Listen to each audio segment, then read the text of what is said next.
Welcome back to Say It in 3, where we delve into stories that are stranger than fiction in 3 minutes or less. From bizarre crimes and mysterious disappearances to extraordinary feats and unbelievable coincidences, we uncover the fascinating and often mind-boggling tales that defy explanation. Join us as we explore the hidden corners of history and human experience in the remote village of Yerba Buena, nestled in the Mexican state of Tamaulipas. A haunting tale of madness and murder began to unfold in the early 1960s. The air in the village was thick with superstition and desperation, making it fertile ground for the sinister events that were about to take place. Remember to hit the like button, subscribe, and hit the bell icon so you get notified when a new story is uploaded. Police now believe they've been lured into an online cult. Something happened to them, the way they were upset. You don't fake fear. Everything was good.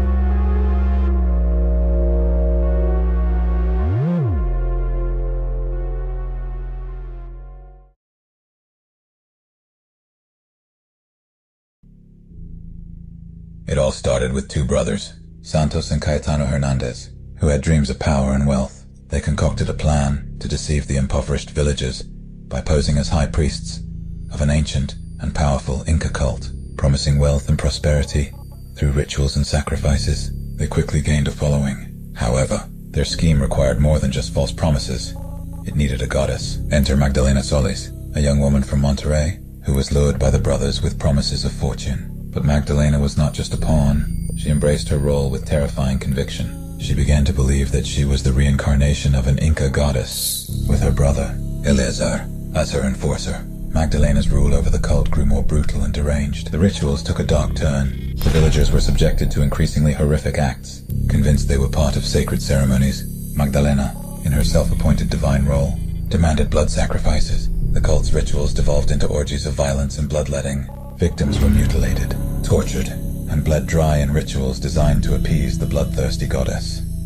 Fear spread through Yerba Buena. Believing in the supposed divine power of Magdalena, the macabre ceremonies continued, bodies piling up, until one fateful day in 1963, a local boy, Sebastian Guerrero, escaped the cult's clutches and ran to the nearest police station over 10 miles away, telling a tale so horrific that it seemed unbelievable. But a single police officer, by the name of Luis Martinez, decided to follow the boy to investigate the cave he told the officers about and try to ease the little boy's mind.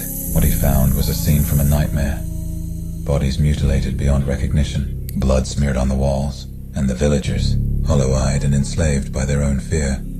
Unfortunately, they both would suffer the same fate as the victims they discovered. When they were spotted by Magdalena and the villagers, when they did not return to the town, the police got suspicious and decided to bring in the Mexican army to investigate and follow the path of Luis Martinez. When they arrived, they were thrown into a nightmarish hell of bloodletting and ritual sacrifice. Magdalena and her followers were arrested, but the horror of her reign left a permanent scar on Yerba Buena. The village, once merely poor and superstitious, had become a place synonymous with blood and terror. The cult's crimes were laid bare in the trial that followed, revealing the depths of human depravity and the terrifying power of belief twisted by madness.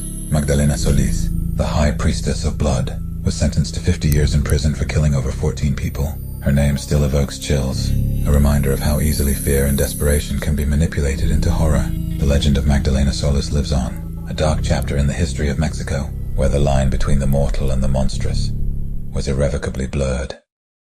If you enjoyed the video, please share with your friends and family. Also, take a moment and hit the like button, as well as subscribe for more stories like these.